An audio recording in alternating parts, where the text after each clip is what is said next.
সর্বদলীয় বৈঠকে আমরা অংশগ্রহণ করেছিলাম, প্রধানমন্ত্রীর ডাকা সর্বদলীয় বৈঠকে অংশগ্রহণ করেছিলাম। ভারত সরকারের যে কোনো সিদ্ধান্তকে আমরা সমর্থন করেছিলাম। আতঙ্কবাদীদের বিরুদ্ধে যত রকমের কড়া ব্যবস্থা নেওয়া হোক আমরা সমর্থন করেছিলাম, কোথাও কিছু করি। যখন তিনি বললেন বিদেশে যাওয়ার জন্য তখনও বলেছি হ্যাঁ যদি সরকার মনে করে যেতে পারে, কিন্তু রাজনৈতিক দলের তো নিজস্ব স্বাধীনতা আছে।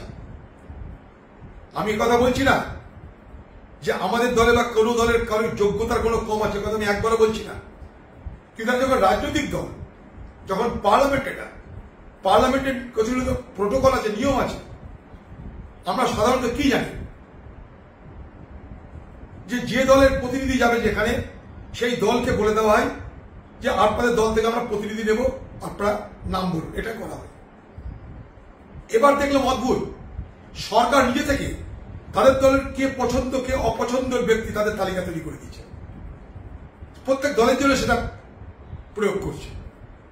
আমি বলছি না যাদেরকে পছন্দ করছি তাদের কোনো যোগ্যতা নেই, এই কথা কিন্তু একবারও বলছি না।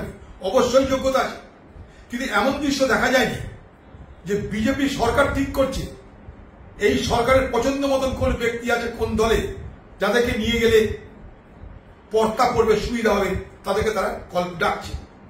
তাদের মধ্যে কেউ কেউ হ্যাঁ বলছে, খুশিতে গদগদ হয়ে বলছে হ্যাঁ যাবো, পরে আবার পার্টির হুক খেয়ে বলছে না এখন যাবো না, সেটা অন্য কথা। কিন্তু এটাতে আমাদের স্পষ্ট প্রমাণ হয়ে গেল, পশ্চিমবঙ্গের শুধু নয় ভারতবর্ষে, যে মোদী সরকার প্রমাণ করে দিলেন যে তার নজরে পছন্দের ব্যক্তিকে, তার নজরে অপছন্দের ব্যক্তিকে, অর্থাৎ পছন্দ এবং অপছন্দের তালিকা তিনি নিজেই তৈরি করবেন।